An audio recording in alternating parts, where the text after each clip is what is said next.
So we're going to be looking at the Unit 5 review for the Prob Stats final for Term 2.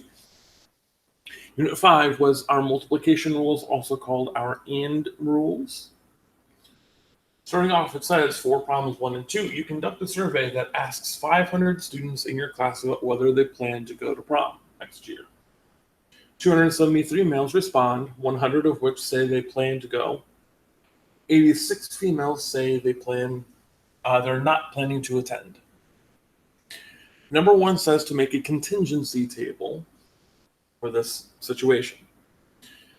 So I know in this problem there are two topics. There's gender and there is are you going. So I'll choose on the side, I'll do male,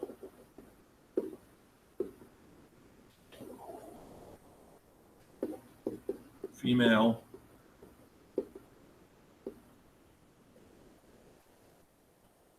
and total.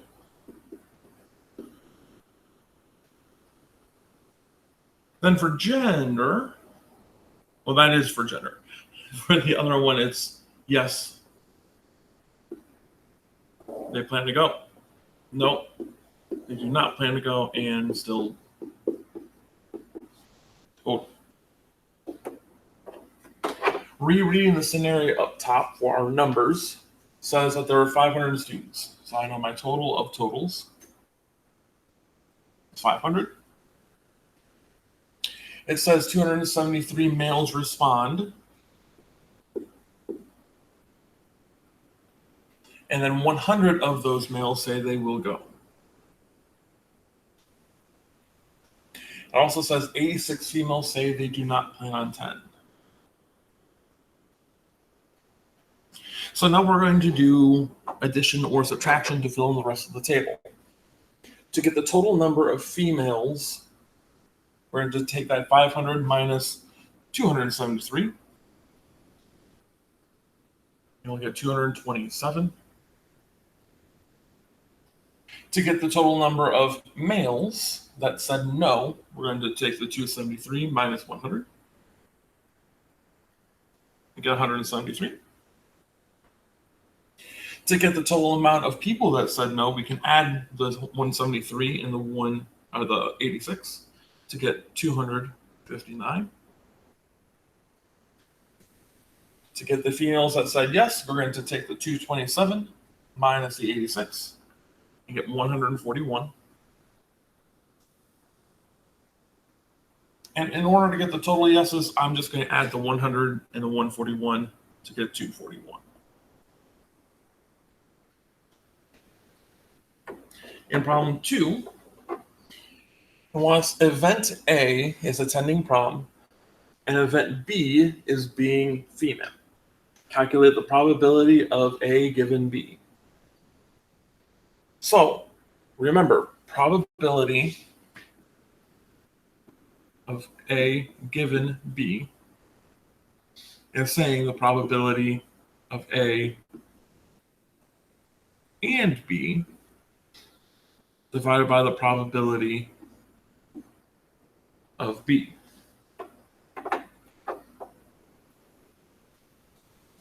So, probability of B, well, B, it says, is being female.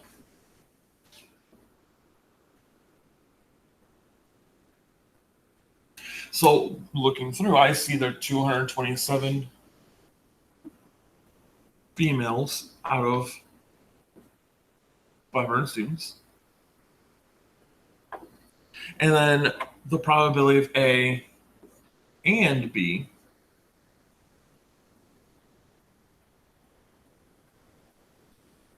we're looking for females that will attend prom. So that is our 141 out of 500.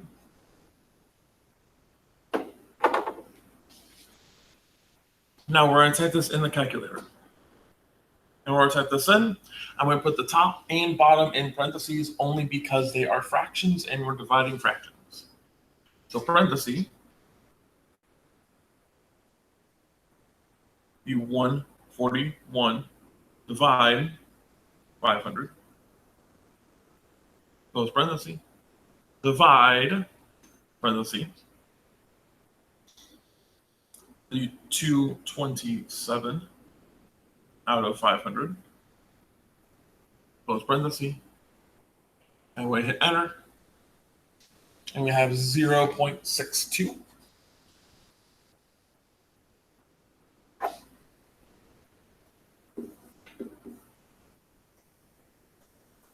Or a 62%.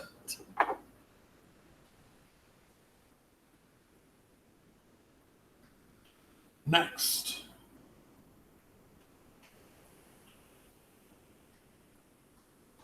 it says for 3 through 7, we're dealing with playing cards. And this top paragraph is explaining what is in a deck of cards. For example, it says there's 52 playing cards. There are 4 suits, 13 cards in each. The 4 suits are hearts, diamonds, clubs, and spades. There are 26 cards that are red and 26 cards that are black. There are 13 cards in each suit. So there are 2, 3, 4, 5, 6, 7, 8, 9, 10. Jack, queen, king, ace. Meaning that there are 4 aces, 4 kings, and so on. In these problems, you're going to draw 2 cards from the standard deck without replacing the first one before drawing the second one. So for number 3, it says, how can you tell if the event of pulling cards are independent? Independent, remember, means the first probability does not affect the second probability. So in other words, in this, we're putting the card back.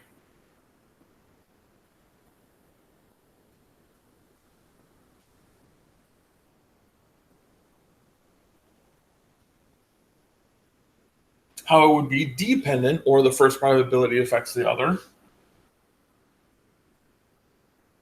it's not putting the card back.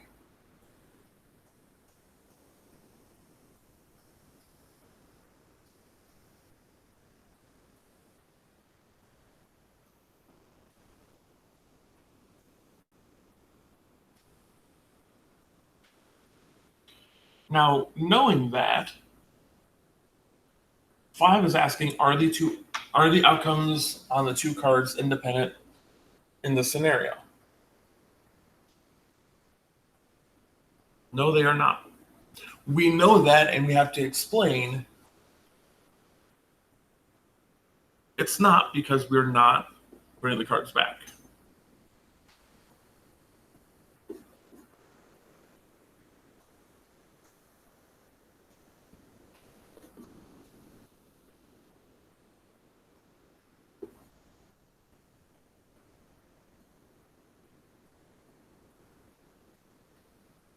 Okay. Question 6 asks, find the probability of a 2 on the first card and a king on the second card. Well, reading up says this means there are 4 aces, 4 kings, 4 queens, 4 tens, and so down. So there are 4 of each type of card.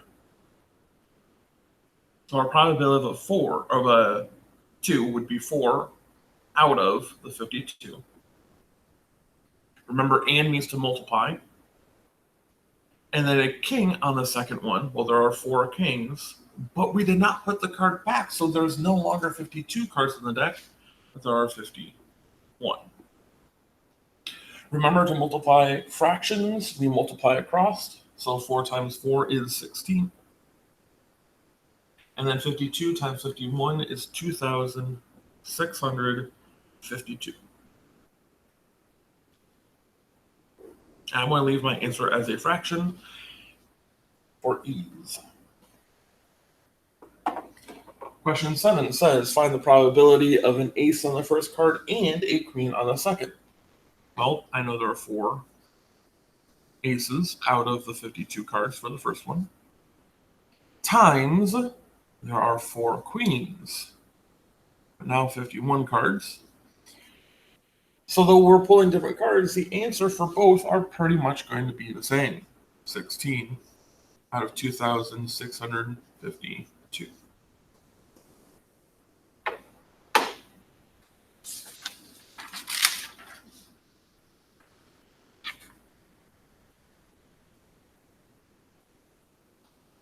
For question 8 and 9, we flip a coin and then spin a spinner that has 4 options, A, B, C, and D. Question 8 wants us to make a tree diagram to show all possible outcomes of flipping a coin and then spinning a spinner. So first thing that we're doing is we're flipping a coin. Well, there are 2 options. I have 2 branches.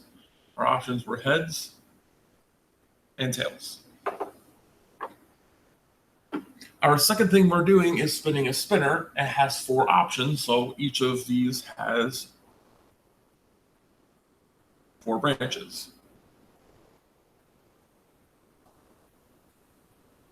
And those options are A, B, C, and D. A, B, C, and D.